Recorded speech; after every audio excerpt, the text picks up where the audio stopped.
오순절 21번째 주일이 되겠습니다. 묵상기도 드립니다.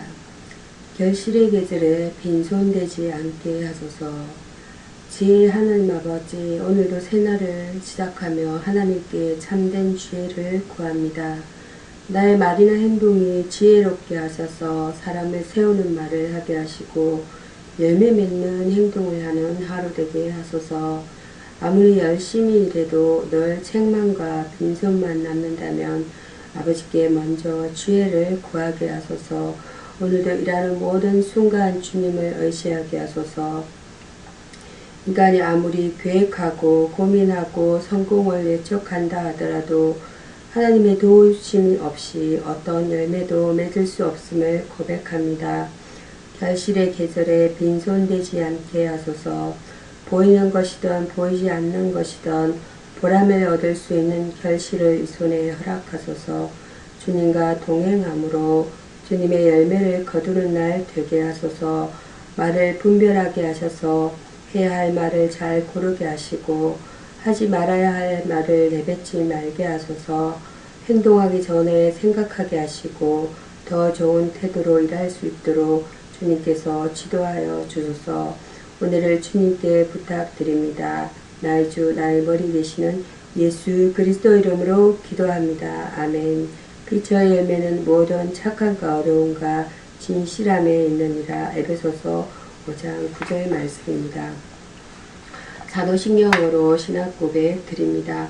전능하사 천지를 만드신 하나님 아버지를 내가 믿사오며 그 외아들 우리 주 예수 그리스도를 믿사오니 이는 성령으로 잉태하사 동정녀 마리아에게 나시고 본디오 빌라도에게 고난을 받으사 십자가에 못 박혀 죽으시고 장사한 지 사흘 만에 죽은 자 가운데서 다시 살아나시며 하늘에 오르사 전능하신 하나님 우편에 앉아 계시다가 저리로서 산자와 죽은 자를 심판하러 오시리라. 성령을 믿사오며 거룩한 공의와 성도가 서로 교통하는 것과 죄를 사하여 주시는 것과 몸이 다시 사는 것과 영원히 사는 것을 믿사옵나이다. 아멘. 오늘의 성경 보아 말씀은 예수는 영광으로 나를 영접하십니다. 외국의 대통령이 오시면 정중히 영접합니다. 여장대가 도열하고 빨간 카펫이 깔리고 가나케의 팡파르가 오르고 한복을 곱게 차려입은 미녀들이 꽃다발을 들이며 영접합니다. 높은 분들이 움직이면 대단합니다. 수행원이 앞뒤를 호위하고 자동차가 서면 문을 열어주고 모두 허리를 굽힙니다. 이 맛에 높은 자리에 오르려고 몸부림치나 봅니다. 그러나 세상의 영접은 잠시뿐입니다. 어제 내게 허리 굽혔던 사람이 내일은 다른 곳에서 허리 굽힐 수도 있습니다. 예수는 변함없는 사랑과 영광으로 나를 영접하십니다.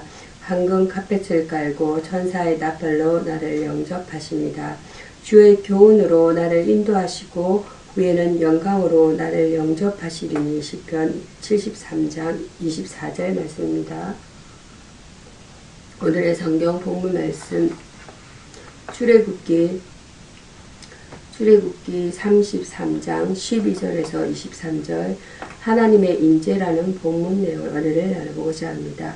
하나님은 구원하신 그의 백성에게 인재하셔서 그들을 만민 중에서 구별시키십니다.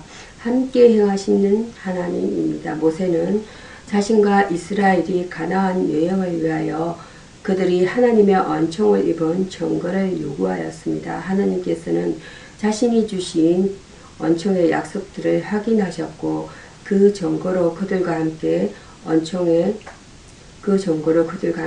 행하시겠다고 약속하셨습니다. 모세는 하나님의 약속에 힘입어서 하나님께서 함께 가시지 않으시면 차라리 광야에서 죽음을 택하겠다고 결심합니다. 恩寵과 긍휼을 베푸시는 하나님입니다. 하나님께서 함께 가시겠다는 약속을 받은 모세는 하나님의 영광을 보여달라고 간구합니다. 하나님은 모세가 구하는 것 대신 자신의 선한 모든 것을 보이시겠다며 은혜와 긍휼을 밝히셨습니다.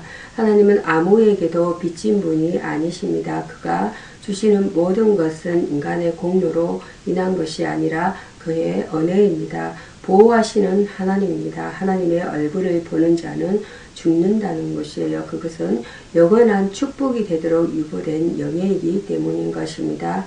하나님은 모세가 감당할 수 있으면서도 만족할 수 있도록 하기 위하여 모세에게 그의 등을 보이셨습니다. 모세를 반석 틈에 두시고 그의 손으로 덮어 보호하시며 축복하셨습니다. 하나님의 사랑을 위한 지극한 사랑과 보호의 모습입니다. 모세가 간구하여 하나님의 인재를 충분히 누린 것처럼 성도는 약속을 믿고 충분한 인재를 구하여야 하겠습니다. 그래서 강림이라는 것은 아라드, 파로시아, 강림이란 예수 그리스도의 탄생 또는 더욱 적절히 말하면 하나님의 아들이 인간의 형상대로 나타난 것을 말하는데 마리아를 통한 하나님의 성육신을 가리킵니다. 이어서 전해드릴 성경 말씀은 시편 99장입니다. 시편 99장 말씀.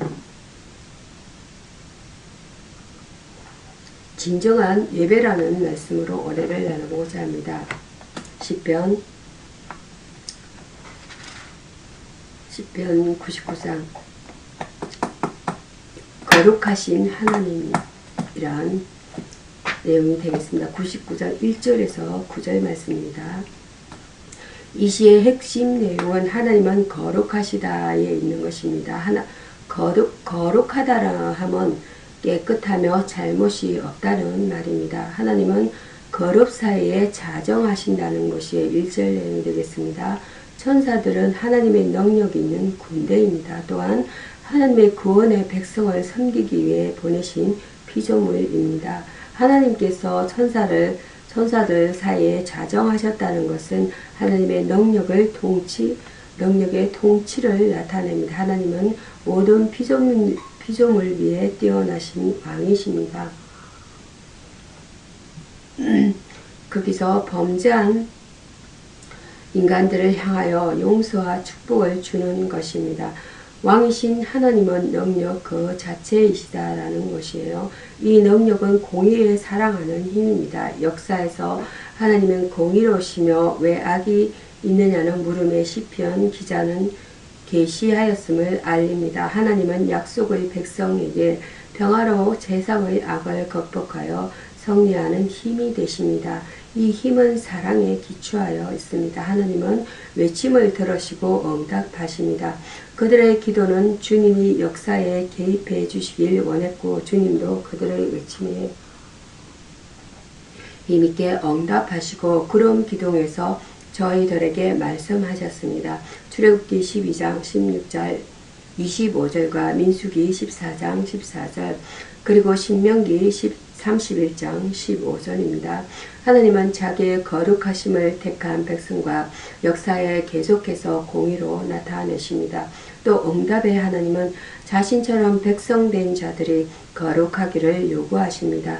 거룩하신 하나님은 자기의 거룩을 나타내실 뿐 아니라 자기 백성들에게 거룩한 것을 요구하십니다.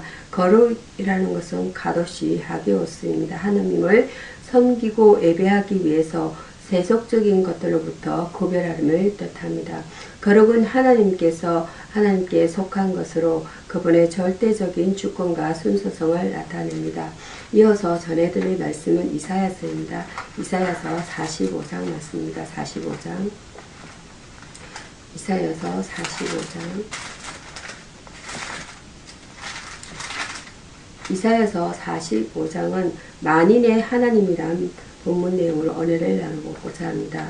이사야서 45장 1절에서 7절 말씀.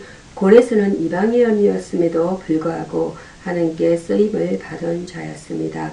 주권적인 이심을 나타내고 있습니다. 3절 말씀이 되겠습니다.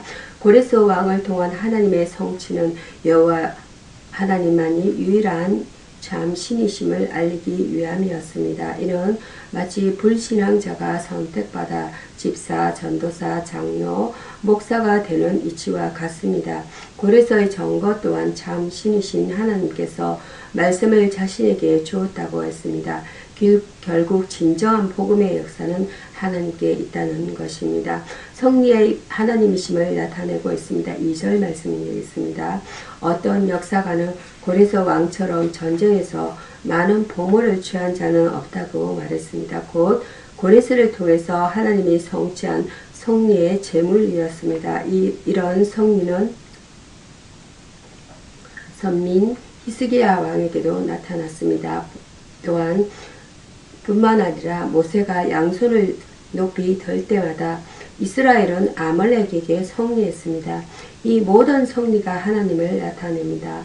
무소불능의 하나님이심을 나타내고 있습니다. 6절 말씀입니다. 본문을 자연을 지배하시는 그의 예언으로서 하늘과 땅의 주권자이심을 알리고 있습니다. 또한 시간, 장소, 공간을 초월하신 초월자이심을 알리고 계십니다. 사단도 시공을 초월하지만 진정한 성리와 사랑은 없다라는 것입니다. 여기 고레스에게 임한 예언에는 무소불능의 하나님의 기쁨이 있었던 것입니다. 하나님은 선민뿐 아니라 이방 세계 외의 하나님도 되십니다. 예언이라는 것은 나비, 프로테페스, 예언이란 하나님의 뜻이 무엇임을 그의 백성과 세상에 대하여 말하는 것입니다. 예언은 어떠한 시간에 대해서 말할 뿐 아니라 일정한 사람에 대해서 말하는 메시지인 것입니다. 이어서 전해드릴 말씀은 시편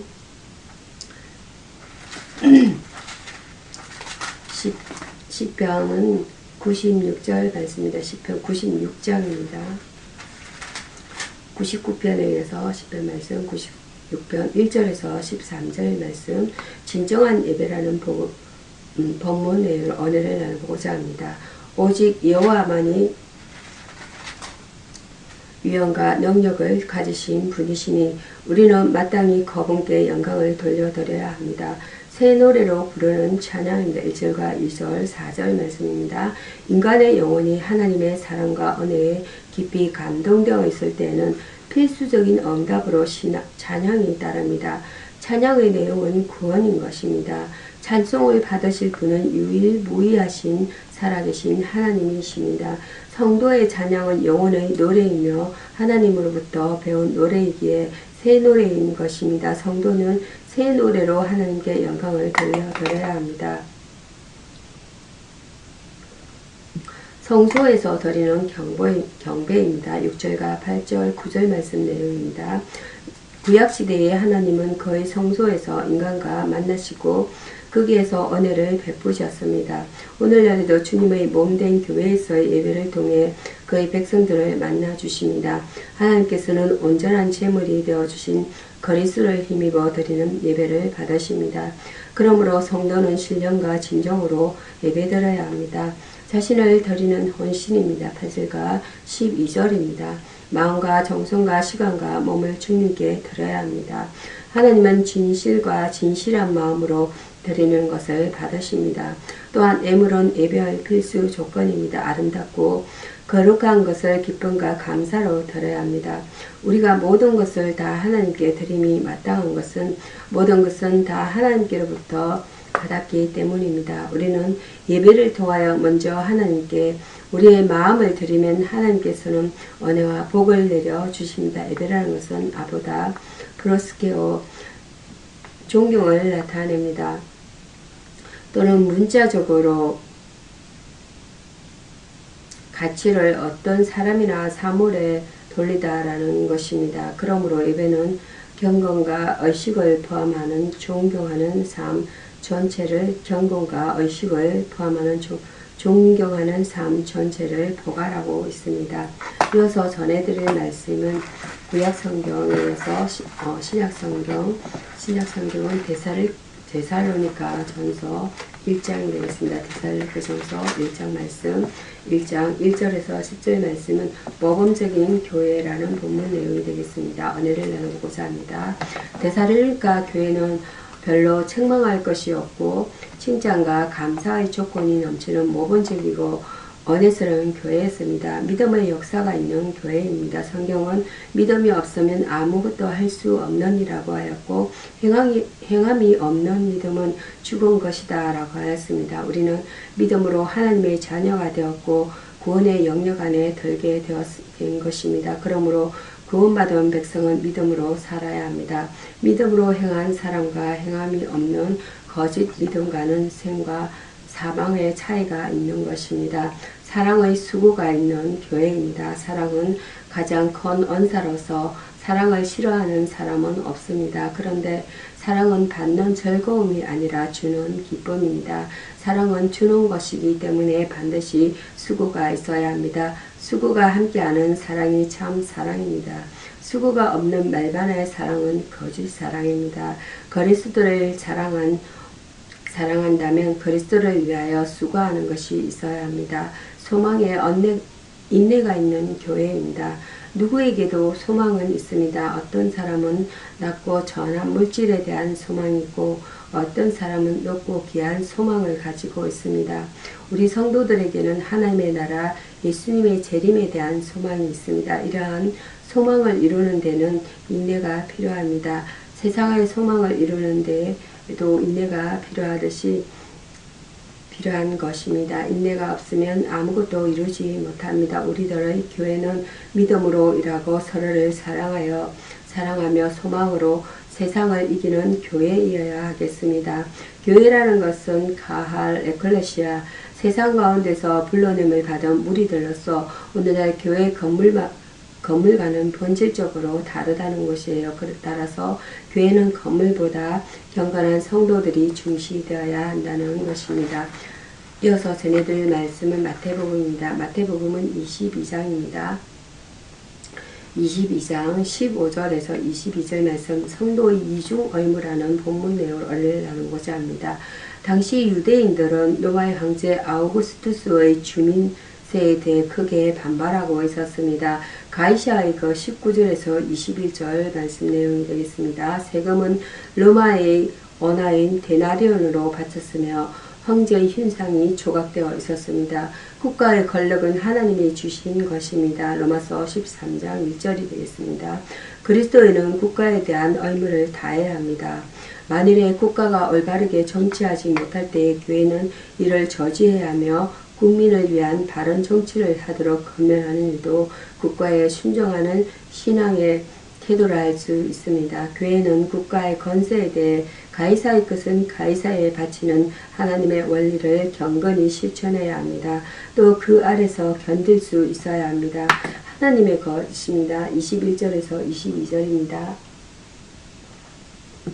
국가에 대한 관심과 하나님께 대한 열심은 세상 속에 있는 교회로서의 삶의 균형을 이루어야 합니다.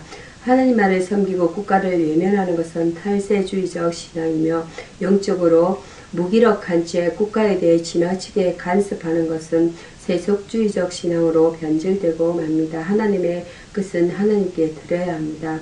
우리는 힘써 하나님을 경외하고 그 명령과 규례를 행하고 하나님을 기쁘시게 하며 거룩한 산 제사를 드려야 합니다. 그러므로 그리스도는 이중가세라 하는 자이나 더 큰 축복받는 자입니다. 우리는 하나님 것을 하나님께 드리며 살고 있는가 아니면 자신을 위해 사용하고 있는가 똑바로 점검할 필요가 있습니다.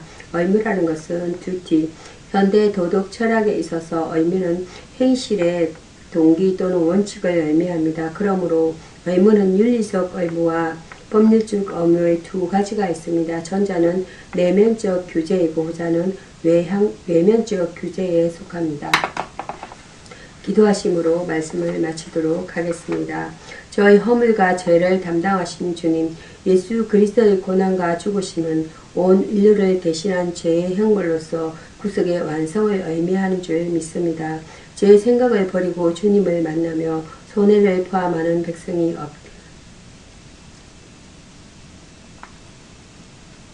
손해를 보더라도 진리를 말하고 순수성을 지켜나갈 수 있게 하옵소서. 이 나라에 자기를 위해 남을 모함하는 백성이 없게 하옵소서. 사랑이 무한하신 하나님, 자기를 죽이는 원수의 죄까지 용서해 주시기를 바라시는 주님의 기도의 정신을 제가 본받기를 원합니다. 원수도 미워하지 않으시고 사랑하시는 주님의 모습이 저의 모습이 되게 하옵소서. 저의 죄의 문제와 경건에 이르지 못하는 나쁜 심성을 고치기 위해서 간절한 심정으로 회개하오니 용서하여 주옵소서. 이제는 제가 죽고 그리스도만 저의 삶을 통해 나타내게 하옵소서. 새 생명을 허락하신 주님, 저의 삶은 그리스도와 함께 고난을 받을지언정 세상의 죄악과 불의에 빠져 타협하지 않기를 원합니다.